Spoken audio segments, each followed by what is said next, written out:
દીકરાની જીદ અને બાપ લઈ જાય છે જોવા તેને મેળો. મેળો જોતા જોતા દીકરાથી છૂટી ગયો બાપના હાથનો છેડો. આ વાત એકવાર જરૂરથી સાંભળજો. એક ગરીબ પિતા હતા. તેને એક નાનો છોકરો હતો. એક દિવસ છોકરાએ કહ્યું, પપ્પા મને મેળામાં જવું છે. પણ પિતા પાસે પૈસા નહોતા. છોકરો જીદ પકડીને બહુ રડવા લાગ્યો. છેલ્લે પિતા બોલ્યા, સારું તને લઈ જાઉં, પણ મારી પાસે પૈસા નથી, એટલે તું કંઈ મેળામાં માગતો નહીં. છોકરો રાજી થઈ ગયો અને બંને મેળામાં ગયા. મેળામાં પહોંચ્યા. છોકરાએ બુદ્ધિના બાલ જોયા. તરત જ બોલ્યો, પપ્પા મને આ લઈ આપો ને. પિતાએ કહ્યું, મારા પાસે પૈસા નથી બેટા. અને બંને આગળ વધી ગયા. થોડું આગળ ચાલ્યા ત્યાં શેરડીનો રસ દેખાયો.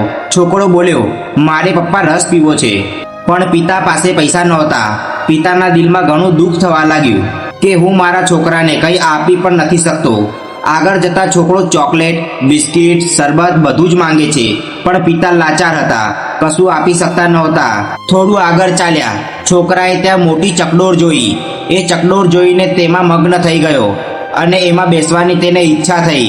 એટલામાં તેના પિતાનો હાથ તેના હાથમાંથી છૂટી ગયો અને એને ખબર પણ ના પડી. છોકરો બોલવા લાગ્યો, પપ્પા પપ્પા મારે આ ચકડોળમાં બેસવું છે. પણ જ્યારે આસપાસ જોયું તો પપ્પા ક્યાંય નહોતા. છોકરો મેળામાં ખોવાઈ ગયો. એ પપ્પા પપ્પા કરીને બોલતો રહ્યો અને રડતો રહ્યો. ત્યારે બે સિક્યોરિટી વાળા આવ્યા.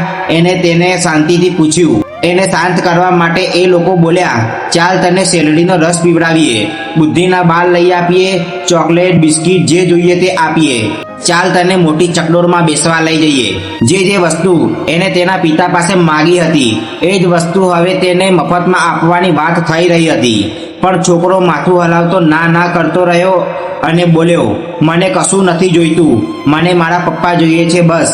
આપણા ગુજરાતમાં એક કહેવત પણ છે, માં મળે તો મોસાળ જાય અને પિતા મળે તો કુટુંબ જાય. આ વાત તમારા દિલ સુધી પહોંચી ગઈ હોય અને આંખોમાં આંસુ આવી ગયા હોય તો વિડીયોને લાઈક કરો, શેર કરો અને પેજને ફોલો કરવાનું ભૂલશો નહીં. જય શ્રી કૃષ્ણ. રાધે રાધે.